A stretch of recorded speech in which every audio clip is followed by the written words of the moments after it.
आप डेमोक्रेसी की बात करते हैं, संविधान की बात करते हैं, आप बीजेपी पर इल्जाम लगाते हैं कि आप जो है कि संविधान का गला घोट रहे हैं, लेकिन खुद आप अपने इंस्टीट्यूशंस में वहां इलेक्शन नहीं होने देते।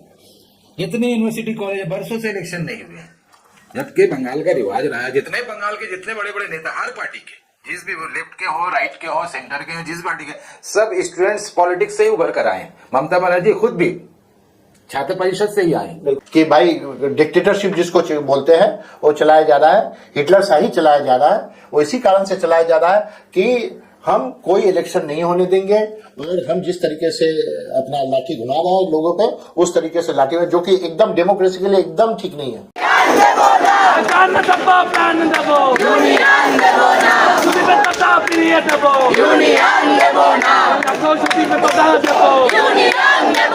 नमस्कार, स्वागत आपका बिंदास बोल में। आज चर्चा का विषय है जादवपुर यूनिवर्सिटी में जो हुआ क्लैश। एक बार फिर से सुर्खियों में आई जादवपुर यूनिवर्सिटी, जब एजुकेशन मिनिस्टर विद्या बासु एक प्रोग्राम के लिए गए थे।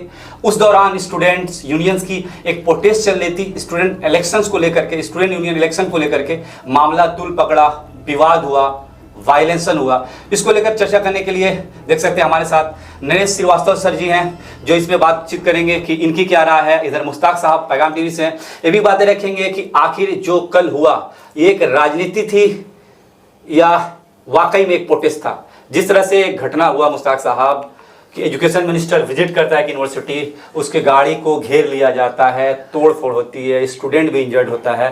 तो जो घटना हुआ है, आपको क्या लगता है, प्योर ये पॉलिटिक्स था या प्रोटेस्ट का एक हिस्सा था? देखिए, प्रोटेस्ट और पॉलिटिक्स कोई अलग चीज़ नहीं है।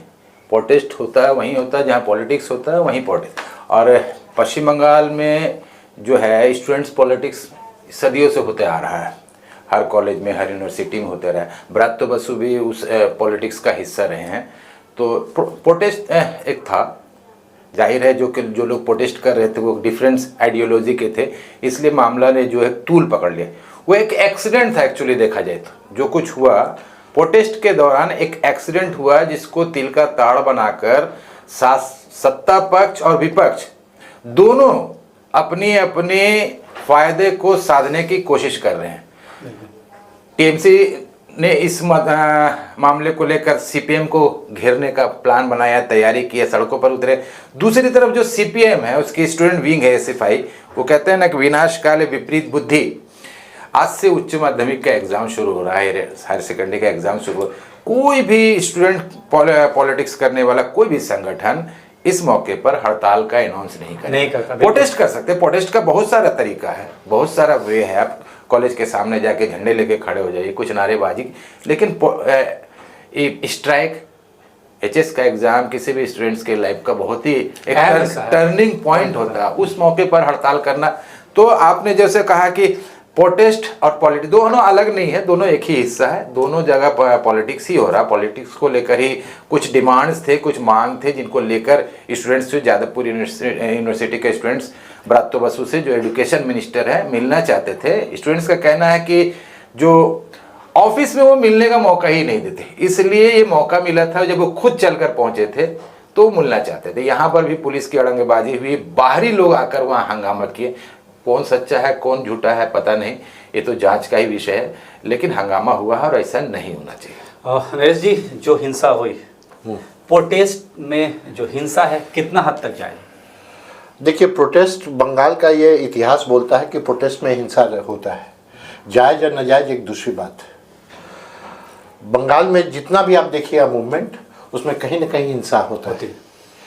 और यदि आपको मैं बोलूं 2011 के पहले की बात, ममता बनर्जी जो तृणमूल कांग्रेस से आज ब्रात्य बासु है, वो बात बात पे आकर के मीडिया के पास आते थे और उनकी जो नेत्री थी वो भी बैठती थी, धरने पे बैठती थी, काफ़ी जगह पे एग्रेसिव।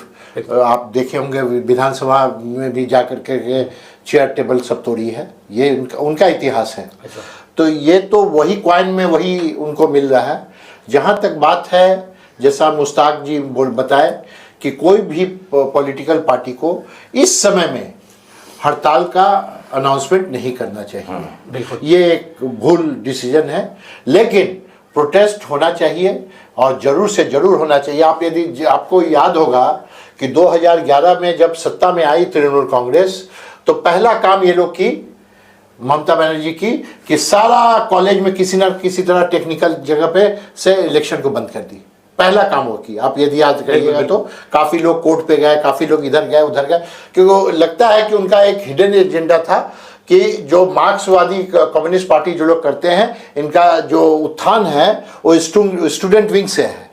तो स्टूडेंट को ही पहले वहाँ विंग को ही ख़त्म कर दो जहाँ से जर्मिनेशन होता है लेफ्ट पार्टी का, तो उस जगह पे धक्का मारने का कोशिश की।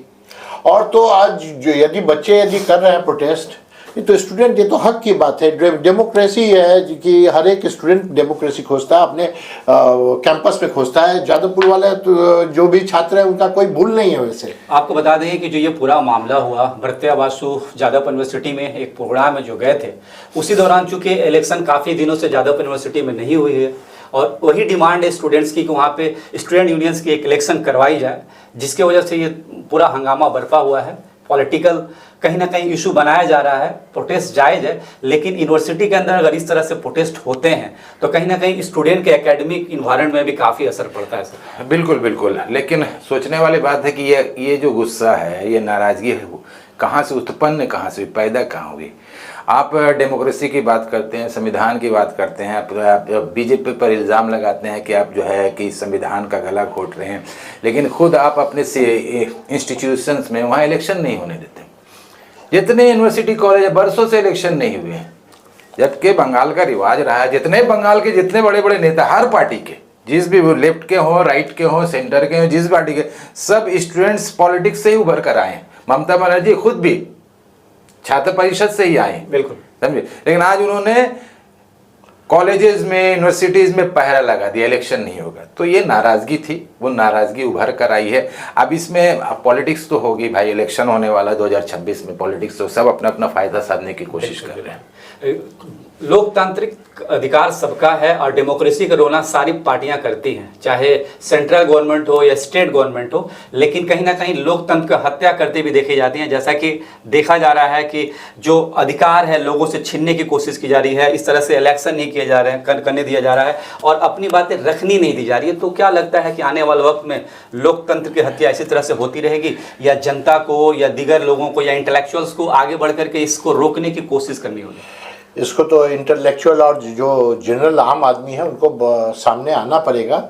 ये एक इलेक्शन किसी भी कॉलेज में एक डेमोक्रेटिक एक प्रोसेस है। इस प्रोसेस को आप नहीं बंद कर सकते। कोई भी पॉलिटिकल पार्टी हो, ममता बनर्जी हो, बीजेपी हो, सीपीआईएम हो, कोई भी आदमी नहीं बंद कर सकती है। यदि आपको यदि खौफ समा गया है कि जादवपुर में इलेक्शन होगा तो हम हार जाएंगे और एक विपरीत हवा चलने लगेगा, तो इस तरह का खौफ की वजह से ये जो कि भाई डिक्टेटरशिप जिसको बोलते हैं वो चलाया जा रहा है, हिटलर शाही चलाया जा रहा है। वो इसी कारण से चलाया जा रहा है कि हम कोई इलेक्शन नहीं होने देंगे और हम जिस तरीके से अपना लाठी घुमा रहे हैं लोगों पे, उस तरीके से लाठी में, जो कि एकदम डेमोक्रेसी के लिए एकदम ठीक नहीं है। मुश्ताक साहब, जिस तरह से 2026 चुनाव को लेकर के देखा गया कि नेताजी इंदौर स्टेडियम में ममता बनर्जी ने तृणमूल कर्मियों को लेकर के मीटिंग की, कहीं ना कहीं बिल्कुल बच चुका है इलेक्शन को लेकर। बिल्कुल बच तो क्या लगता है कि सीपीआईएम के द्वारा एसएफआई के जो ये कल का इनिशिएटिव रहा, इन्होंने भी सदा लगा दी है? बिल्कुल बिल्कुल, सीपीआईएम पॉलिटिकल पार्टी है भैया। पॉलिटिकल पार्टी हमेशा इलेक्शन के लिए तैयार रहना भी चाहिए। अगर वो कर रही है तो इसमें कोई गलती नहीं है, समझे। अब तो बीजेपी ने एक नया ये छोड़ा है कि जो कुछ जो हो रहा है, अभी तक इल्ज़ाम लगता था कि टीएमसी और बीजेपी भाई भाई हैं, मोदी ममता भाई भाई कहते थे। अभी बीजेपी ने एक नया छोड़ा है कि ये सीपीएम और टीएमसी की मिली भगत है। अच्छा, बीजेपी को मेन पॉलिटिक्स से, अभी ओपोजिशन पार्टी वही है, मेन उस जगह से, मतलब जो आमने सामने की लड़ाई जो टीएमसी, वहाँ से हटाने के लिए, शिफ्ट करने के लिए सीपीआईएम को आगे लाया जा रहा है। सुकांतु मजूमदार ने कहा है कि अब जो 2026 का इलेक्शन आने वाला है, बीजेपी के ऊपर से फोकस हटाने के लिए सीपीआईएम, ये इस घटना को, जादवपुर का जो घटना उसको अंजाम दिया गया। और उन्होंने ये भी कहा कि आप देखिएगा कि आने वाले दिनों में अब सीपीआईएम के ऑफिस पर ज़्यादा हमले होंगे, सीपीआई नेताओं पर हमले होंगे, ताकि सीपीआईएम को हाइप मिले। अच्छा, और बीजेपी पर से जो फोकस है वो फोकस हट जाए। बिल्कुल। ये सिर्फ जादवपुर यूनिवर्सिटी का मसला नहीं है, ये पूरे देश की यूनिवर्सिटियों का मसला है, एकेडमिक इंस्टीट्यूशंस का मसला है, जहां पे देखा जा रहा है कि एजुकेशन के साथ साथ जिस तरह से सियासत दखल अंदाजी दे चुकी है और जिस तरह से एजुकेशन पे सियासत हावी होती दिख रही है। हम लोगों ने देखा हिंदुस्तान की कई एक यूनिवर्सिटी में ऐसा मामला आया है और कई एक ऐसे गार्जियंस है जो अपने बच्चों को इन यूनिवर्सिटी में पढ़ने के लिए भेजने से कई बार सोचते हैं कि कहीं मेरा बच्चा पॉलिटिक्स का शिकार ना हो जाए। तो जादवपुर यूनिवर्सिटी का जो मामला हुआ, हमने अपने बिंदास बोल में दिखाया कि क्या ये लोकतंत्र की हत्या थी या लोकतंत्र के अधिकार को आगे बढ़ाते हुए स्टूडेंट ने प्रोटेस्ट किया। आप ये तय करें क्या सही था क्या गलत। आप देख रहे थे बिंदास बोल, देखने के लिए बहुत बहुत धन्यवाद।